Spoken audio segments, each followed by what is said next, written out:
Hello again. We are Chris Lee and Chase Robinson of Southeastern 16 here to preview one of the more exciting football games for week one of the college season. This will be 2:30 Central, I think, on August 31st in the Swamp, where Miami and Florida have not met in a while. And I think this is a fascinating matchup for a lot of reasons. I'll just tease this a little bit, how close I think this is. We put together a model that takes into account points above average. It's nothing complicated. It's using SP Plus, ESPN's FPI, Kelly Ford, given 2.5 points for the home field. Chase, the model, whether people agree with it or not, and Vegas doesn't, has got Florida a 0.1 point favorite in this game. That's how even some people see this matchup. And it's two teams who are trying to prove a point this year. Miami was 7-6 last year.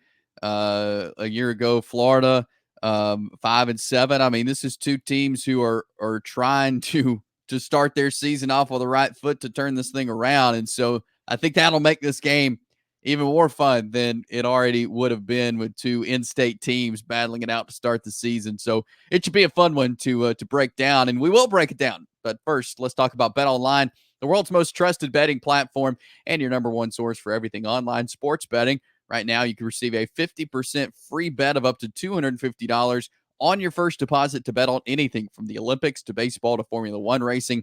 BetOnline has every stat, every matchup, and even live odds and spreads while the games are being played. When the game's over, you can go to the online casino and get in on a game of blackjack or poker or one of the over 150 slots games. Head over to the website today to get in on the action, and you can use promo code BELIEVE, BLEAV, for your 50% free bet credit on your first deposit up to $250. That is promo code BELIEVE, BLEAV. BetOnline, the game starts here.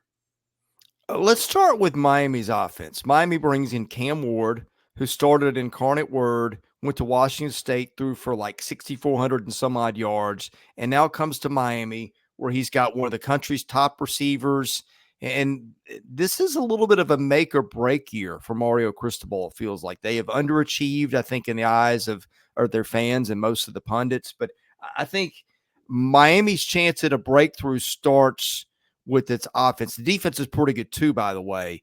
But I'm very interested to see what Cam Ward does against a Florida defense that it's not one that is dominating up front. They've got some guys in the back seven that can play. I like some things they did in the portal. Very, very interested to see how these sides match up here. Yeah, Cam Ward, I mean, a lot of folks said he was the top quarterback in the portal. I mean, he had great numbers last year. You mentioned he 65.5% completed 65.5% of his passes for 48 touchdowns in 2 seasons with the Cougars there. But yeah, he's got good receivers around him. They utilize the tight end a lot. This is I think he fits perfectly with what Miami's trying to do and the improvements they're trying to make. And so I like where this offense sits for Miami. You got Xavier Restrepo, 85 receptions, 1,092 yards. That was a school record a season ago there at Miami. Can he do that again? We'll have to see, but he's got some really good guys around him as well. You got Jacolby George, 864 yards last year. Isaiah Horton looks to step up. They did lose Colby Young, who's at Georgia now.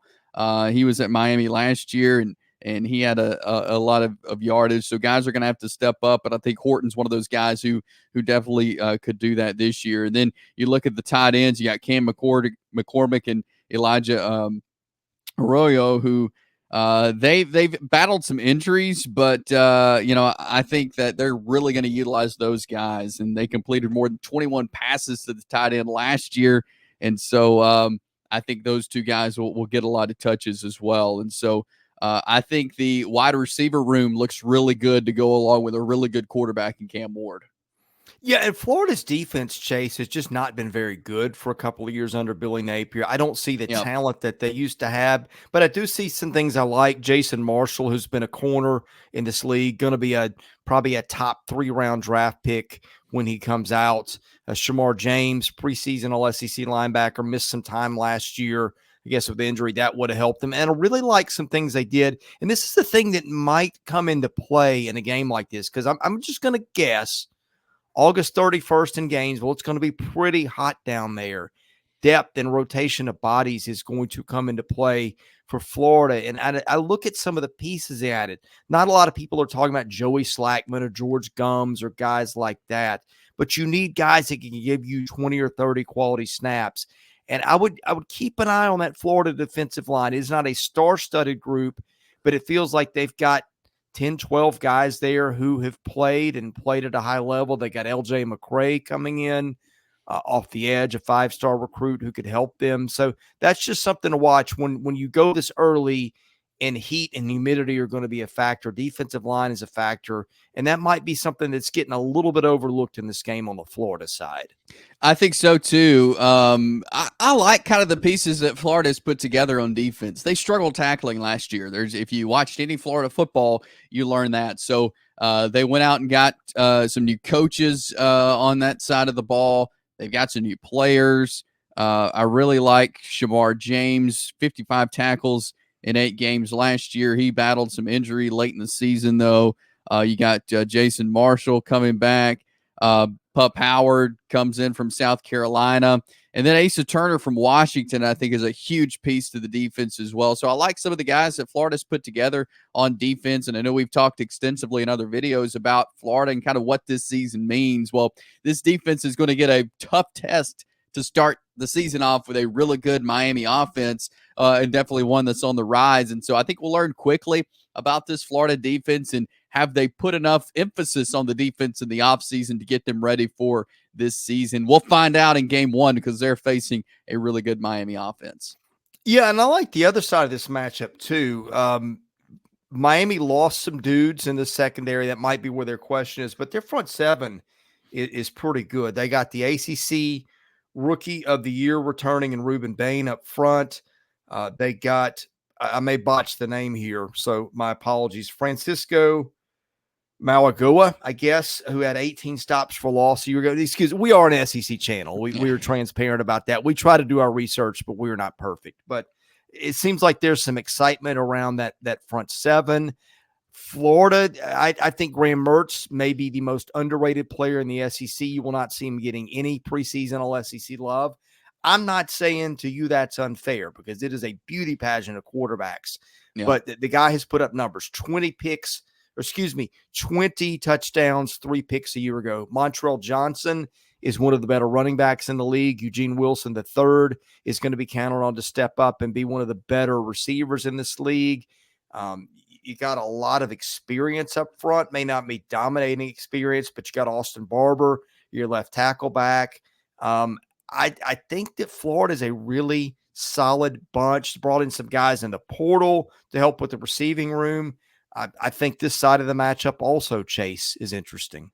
It is, and I think this is one of the reasons why, this game could be as close as it is, because I think they match up so well. But looking at Miami's defense, I really like Mauigoa. 88 tackles last year, 7.5 sacks.